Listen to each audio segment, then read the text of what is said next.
So Paul is returning in Pokemon Journeys, Ash's fiercest rival and nemesis, and I can't wait to see what this guy will bring. So today I'm going to be talking about his Pokemon Journeys team. This is a team of 6 that he would use in any battle, assuming he's competing in the Pokemon World Championship. We might just see another 6-on-6 between the fierce rivals. So here's the 6 Pokemon I'd want to see him use. Let's get into the video and I hope you enjoy. First up we have Paul's Torterra. This Pokemon was known to be Paul's strongest and was also his starter. Paul picked Turtwig and we even saw it in a flashback when he watched Reggie face Brandon. So Paul has been with this Pokemon for a very long time. However, we barely got to see Ash face it. Torterra did partake in the absolute slaughter of Ash's team at Lake Acuity, where it remained undefeated in that battle. It didn't compete in their final battle at the Sinnoh League and Ash has yet to defeat Torterra. So who knows what could happen if Paul brought Torterra back in that final battle. The only on-screen loss that we had for Torterra was against Cynthia in a very early on 6v6 where Cynthia wiped the floor with Paul.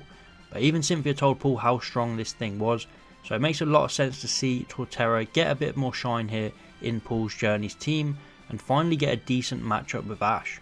So next up we have Fievel, one of my personal favourites from Galar and one that we are yet to see in Journeys.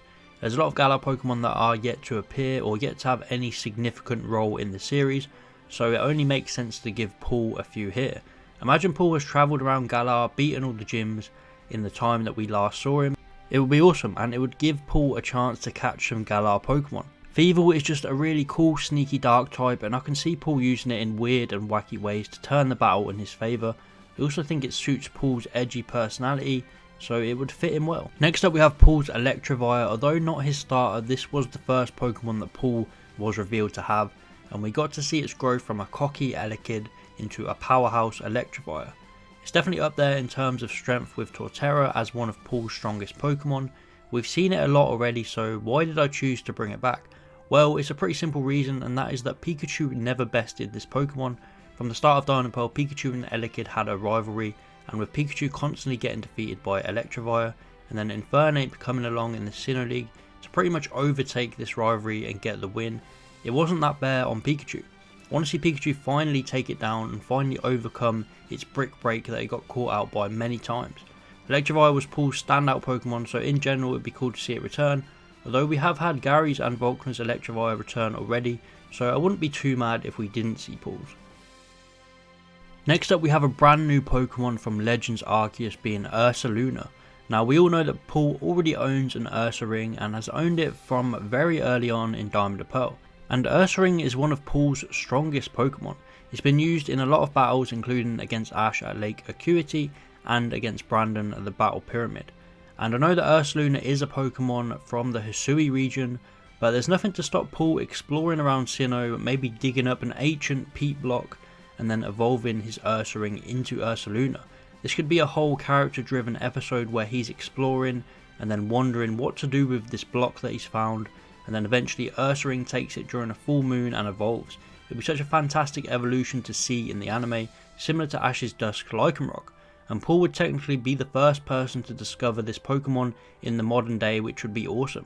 Ursuluna on Paul's team would be a powerhouse. Sure, it may lose some of its aggression and speed, but Paul works well with these big bulky Pokemon. He seems to get the most out of them and change his battle style to suit them, just like Torterra.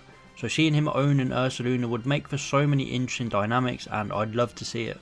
So Paul has got a lot of Pokemon that are pretty cool, Honchkrow, Gastrodon, Aggron, but for his last returning Sinnoh Pokemon I decided to go for Drapion. I think if Paul is to return then we need to see his most influential Pokemon, Torterra, Electrify and Drapion, and they're the 3 that I went for. I think they made the biggest marks in Sinnoh and probably be considered his strongest. Drapion was the MVP for Paul in his battle with Ash in the Sinnoh League. It single-handedly destroyed half of Ash's team and completely messed Ash's game plans up. And for it to make that big of an impact in just the one battle that it had in the whole series, it definitely deserves a return. Maybe some new tricks and strategies that Paul can pull out. It would just be cool to see it battle with Ash one more time, and maybe Ash can get the upper hand on it a bit quicker this time. Final Pokemon on this team, and one coming from Galar, we have Colossal. Colossal basically takes the place of Paul's Magmortar, but we add the rock type in and give some massive needed showcase of a Galar Pokemon. Colossal was on my team in my first ever playthrough on Galar, and it remains one of my favourite Pokemon that I used. It's a beast in battle, and similar to what I said before, Paul loves his big, bulky, slow Pokemon. So here's another one for him. I think it would suit him nicely, and it's only appeared in one episode of the anime during the Darkest Day arc, and it didn't really have a big role at all. It needs some shine, and in fact in that very same episode it was getting abused by the mine workers around the area, getting rocks thrown at it after it went on a rampage in its Gigantamax form. So it's time to bring this guy back, and Paul has the opportunity to Gigantamax it, as the Gigantamax form is pretty cool. Ash could even take it on with his Gengar. So that's it for Paul's team of 6 in Pokemon Journeys. He'll probably end up bringing a completely different bunch of Pokemon, but it's really cool to speculate what he could have. I especially want to see him get the Ursuluna. But be sure to let me know what you think Paul will have in the comments, and be sure to like and subscribe if you enjoyed, and I'll see you next time.